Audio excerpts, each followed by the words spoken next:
Okay, we're live. Welcome to our media briefing today and access to the Senate through our internet vehicles. That's tweeting and Pinterest, chatting. We are here today. We have a special guest, Senator Hatch, that's joining us, and people are joining us on the internet live stream. And if you have any questions for Senator Hatch, please text those in. I think he'd be happy to at least address those. And we'll first go to media questions. We also have Senator Bramble here today to talk about the mystery bill. The mystery bill. So what is the mystery bill? It's a mystery. In an enigma wrapped in a box? It is. Coming from Eastern Europe. What does it do? Well, it's a grandma bill that increases, it's intended to increase transparency at the request of the Media Coalition. Some of you may have heard of them since your employers all participate in it. Asked that we address a bill, that we address the issue of appeals to grandma. Currently, a local political subdivision can have its own records review committee, and an appeal, if a grandma request is denied, it will go to that local review committee, and then from there it would go directly to district court. And the Media Coalition asked if we could have the option of taking an appeal to the state records office before having the expense of going to district court. That's where the bill started. During the discussions with the Media Coalition, the topic of body cams came up, because we have in grandma a definition currently of electronic records. That's more generic, but there is a material difference between an email, a text message, even a dash cam, and a law enforcement officer's body cam. And should there be provision, statutory frameworks of what is with a body cam record? Is it a protected record? Is it a private record? Is it a public record? And should we address that? The other issue that came up, makeup of the records committee. Should the League of Cities and Towns have, on the state records committee, should they have representation? And the final piece of the bill will deal with something that came up during the Swallow investigation with businesses, the business opportunity or coaching or mentoring companies. Currently, any complaints to consumer protection are a protected record. Utah seems to be an outlier there, so we'd have to amend the grandma statute to say that a complaint under the Business Opportunity Act or the Telemarketing Fraud Act or Telephone Fraud Act, that those complaints would be a public record. So those are the things that we've been talking about with the Media Coalition. Yesterday we met. We had public safety, we had special service districts, we had the Media Coalition, we had the Attorney General, we had just a number of stakeholders, and we looked at the calendar. We're past the midway session. Everyone in that room agreed that we should move the bill out of committee, put it on the second reading calendar, and continue the dialogue and bring forward a substitute bill that would be a consensus bill with all of those components. The difference between this process and a typical substitute bill is you guys have no prior notification that a substitute bill may be coming forward, and it gets put forward and there may be no public transparency. In this case, it was a matter of process that the committee unanimously agreed that we should move the bill forward so that it doesn't die for lack of time, and continue the discussion with all the stakeholders till we have language that everyone is comfortable with. That constitutes the mystery bill. Because the language wasn't What's the sentiment on how to classify body cam video? Well, we have public safety, Mike O'Brien, attorney for Ogden City, Gary Crane, and others that are likely, as we speak right now, they have been charged with taking all the different perspectives and coming forward with a proposal to be included in the bill. Do you believe that body cameras should be a matter of public record? Salt Lake City's police chief says he believes it is. Yes, and they already are. The question isn't whether they should be a public record. The real question is, under what circumstances should that record be classified as private or protected? And that's what we're trying to wrestle with, but to do so in a way that gives some framework, but that also enhances openness and transparency. Think you'll get a deal or get an agreement, get everybody on board by the time when is it scheduled to go to the Senate floor? Well, it was read in today, and it will come up for debate probably. The way we're going, about 3 months. Yeah, it'll be sometime around 4th of July. No, I would anticipate probably the end of next week. So we have, in legislative time, we have ample time to come to an agreement. And the commitment to the folks that were in the meeting yesterday is if we don't have an agreement, then the bill will simply be circled and not move forward. Any other questions on the mystery bill that's no longer a mystery? Procedurally, though, you didn't really need to do this because at the end of the session, you whiteboard, put up what you want to put up. It's not going to get stuck. It's not going to get log jammed. I mean, why did you decide that this bill? None of the other bills are getting sort of a special treatment. Actually, we had 2 bills come out of committee yesterday that did that, and that's happened at other times. The reason for doing it is I want to get the bill over to a House committee to have another public bite at the apple with all of the components in it, and we need to get it moving in the Senate in time to have a House hearing on the provision. Yeah, and Robert, it's been decided by House and Senate leadership that we're going to have more committee meetings, even into the last week, so that more bills have 2 committee hearings. And so I know there are a lot of senators and House members that are trying to move their bills along a little quicker this year because there's going to be some favor, at least like more consideration of priority if it had 2 committee hearings, one in the Senate and one in the House.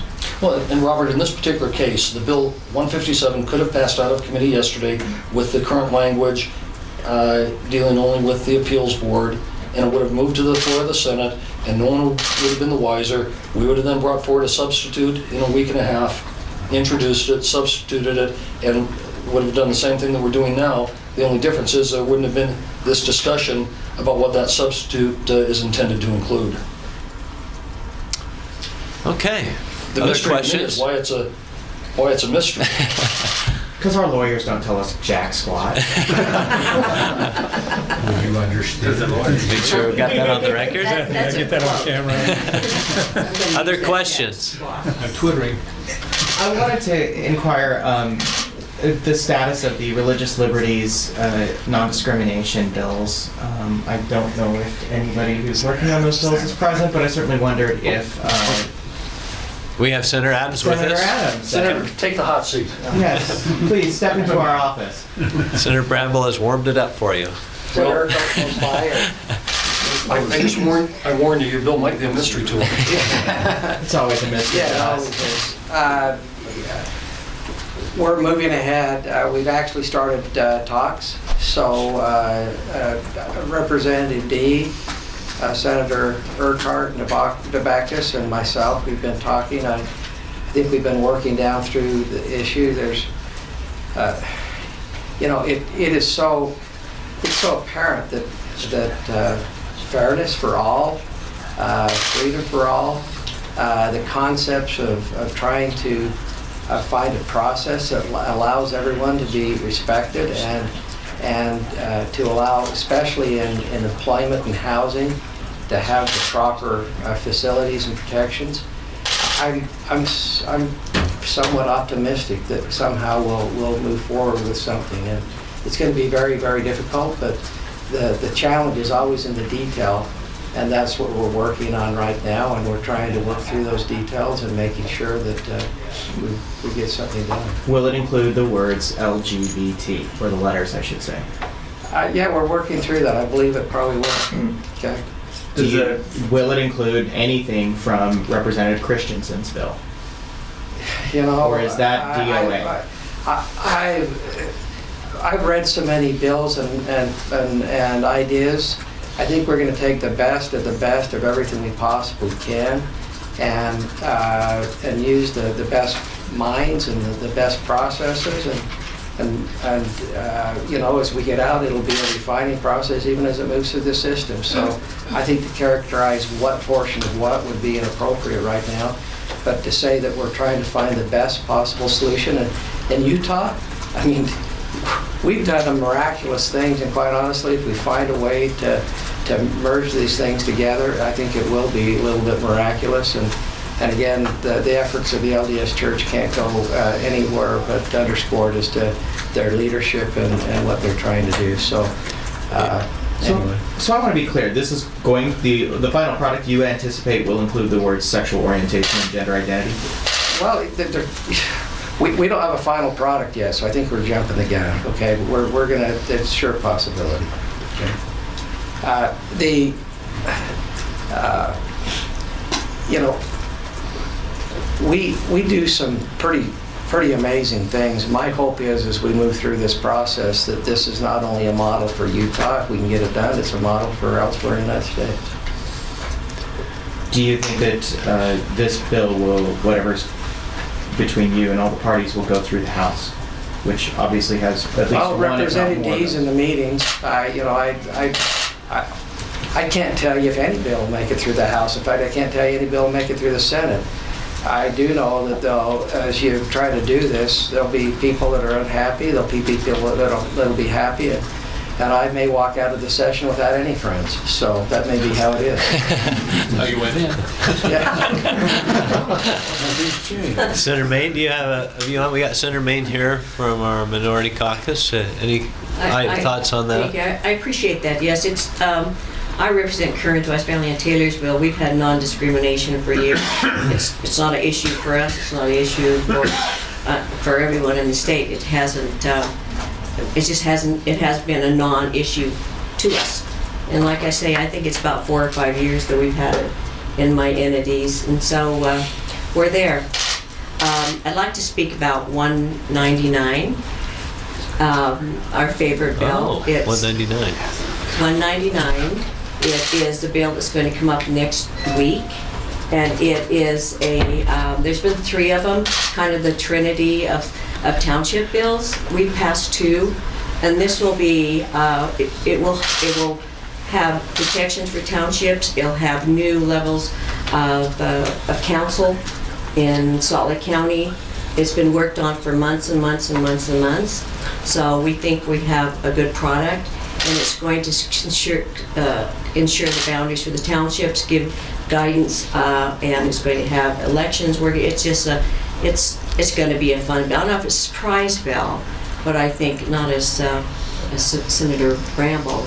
But I think it's really going to be, we worked a long time for it under the guidance of, we've had some input from our good president that has guided us in a good way. So it'll be next week, and it'll be in committee, so I'll come because it's going to be a new way of government for Salt Lake County. Any other questions? Just back on Ben? non-discrimination very quickly, do you know when you might have, when's your cutoff on negotiations? Or Yeah, I do. is it the end of the day or end of I the do year, know or- exactly when. It's when we're done. Okay. And we're going to keep working. March 12th. It's more important we get it right. And I'm hopeful we'll do something this session. We all are. But guess what? I think it's more important we get it right than we get a bill done. You know, I think this is a big issue for everyone. And we're gonna stay at it till we think we have it right. So possibly not even this year. I mean, that's a possibility. It's a possibility, and it's hopefully this year, but it's possible we won't. And I don't think we're gonna promise anything, but we're promising we're gonna stay working at it. Along those lines, we're halfway through the session, and this whole time everyone's talking about how many important issues need to be addressed. A lot of those issues aren't even anywhere close to being even on one of the 2 Senate or House floors. Is there any concern about not a lot of these big issues getting addressed this year? We have a 45-day session, and if a lot of these issues haven't been addressed to the degree that they need to before session, that means we address them during the session, and that makes them some of the last issues that we deal with. But we do have Senator Shiazawa's bill up on the board. It'll probably be heard on Monday, Tuesday. That's the Medicaid expansion. That's one of the big issues that we're facing as a legislature. We have Senator Van Tassel's gas tax increase that's also on the board. We'll probably be heard first part of next week also. So, some of the big items, we've been moving ahead. And I think, suffice it to say, I think the only thing we know clearly on the anti-discrimination and religious liberties issue is that people are getting together. We're working out some language. We don't know what that language will be. We don't know when it will be out yet. And we don't know who will be running the bill. and whether there'll be 1, 2, or 3 bills. So I think it's just premature to make any statement on what the outcome will be because, but to be clear, it's being worked on in a diligent fashion, and we understand our deadlines. If we got it done too quickly, you wouldn't have the great joy of coming here every morning. So go ahead. Oh, I interrupted. Go ahead. Robert? I was just going to ask Senator Hatch Oh, yes. a little bit about test and training range today. What do you think this body needs to do to sort of lend its support? What would you like to see come out of this body in terms of advancing that effort? In terms of advancing what? Advancing the efforts on expanding the training range. What does this body, what do you need to see out of this body? I'm not sure what he's asking. He's asking, what do you consider important coming out of our legislature this year to support the testing range? What would be important for that moving That's what forward? I thought you said, but look, I'm the last to make any suggestions to our legislative leaders here, but we've got to have total support for the Utah Test and Training Range changes because they have to be made. And we can do that without any real angst or difficulty for really anybody, and in a way that the Air Force will be cooperative as well. And I appreciate the work of our state legislature with regard to that, but it's crucial that we get this done the right way. And we're well on our way to doing that. So a resolution that Senator Breville talked about, I think that would be helpful, wouldn't that, Would Senator be. Hunter? It would be. I can tell you that presentation was made on the test and training range in our caucus. Excuse me. Our caucus was extremely supportive for a number of reasons. First, what Senator Hatch said this morning, that it's just important for our country that we have this place, and it's probably the only place in the country that we can do it without taking it overseas somewhere. So we're very supportive from that standpoint. But also the details of some of the land swap that's going on there is very important to us as well. Our children our school children are going to benefit greatly from the trust lands trade outs that are being made. We're getting some very valuable property from trade outs that we're making with the exchange that Senator Hatch's staff has been working on with the SITLA board and their administrators, and so we feel it's extremely important for the state to be able to benefit in some of those areas where those trades are being made. So it has a lot of positive connotations for us. Well, let's face it, it's important that we band together because these planes require a bigger area to be able to function appropriately. And we think we can do that without any real angst to most of the people surrounding it. And but naturally there'll be some changes. Look, the F-35 is the plane of choice in our country. There are going to be all kinds of them in the thousands. We're giving them to allies. We're working to see if we can get the allies to come to Hill Air Force Base and have their work done on their planes here. And all I can say is that we want to make it so that Utah is not only pivotal but crucial to the continuation of that particular, high-tech flight aircraft. And so far, we've been able to do all right. The delegation's pretty much in agreement, and I believe our folks up here are working with us in a good way. So I'm pleased with how far we've come so far, but we have to finish this, and it's crucial not only to Hill Air Force Base, it's crucial to the country. It was brought up here that this base at Uter is larger than Rhode Island, but that seems like an awfully large place. But on the other hand, this is a high-tech plane of great dimension, and our people were given the privilege of taking the first 3 squadrons, and I think that's been a great breakthrough for us. Go ahead. Just the relevancy of Hill Air Force Base is so vital to Utah, to the nation, and so we're very supportive of strengthen that relevancy, and it's important for our citizens here in the state. Yeah, and you're right on, President. And by the way, Rhode Island isn't very big, so. It's big enough for me. It's too big as far as I'm concerned. But it's, really is larger than the whole state. Yeah. And so the effect is not only important to the Hill Air Force Base, but to the state and the nation. But the number of the technical aspects of the planes have changed dramatically. It used to be brakes and struts and those type of mechanical items were big maintenance items on the planes. The number of lines of computer data and processing has gone up exponentially, and so by far the biggest items for maintaining and keeping the planes are IT. We have an opportunity to merge our Silicon Slopes in Utah, the IT center of what we hope to be the nation, with the technical side of the military at Hill Air Force Base, with these planes that are some of the most technical instruments we have on the planet, and to have people around our state.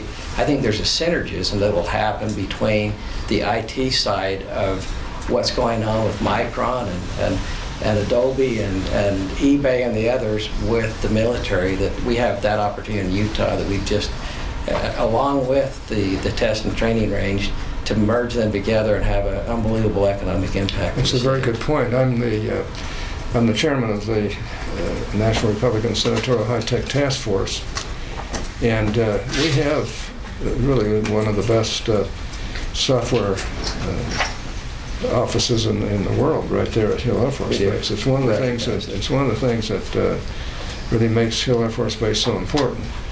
And it's important not just for Hill, it's important for the whole national security of our country. And people have, over the years, have come to appreciate that Hill Air Force Base is playing a pivotal role in not only the defense of our country, but in keeping us strong. And we want to make sure that continues. And there's no reason for it not to, other than politics. And we've seen every political dodge there's been with regard to Hill Air Force Base, and especially during the Clinton years. And frankly, we were able to. It used to be Jake Garn and myself, and Jake Garn, Jim Hansen, and myself, and Jim Hansen, and myself.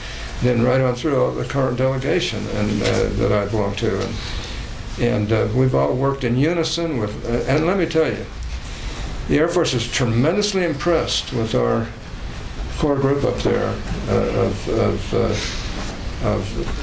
of experts on Hill Air Force Base that are working and always have worked very, very strong to make sure that we have the best arguments. So they deserve a lot of the credit for a lot of what's gone on up at Hill, and I just want to pay them tribute. But it's been a hard number of years, I'll tell you. Senator, do you have any indication that Hill Air Force Base is even on the chopping block anymore?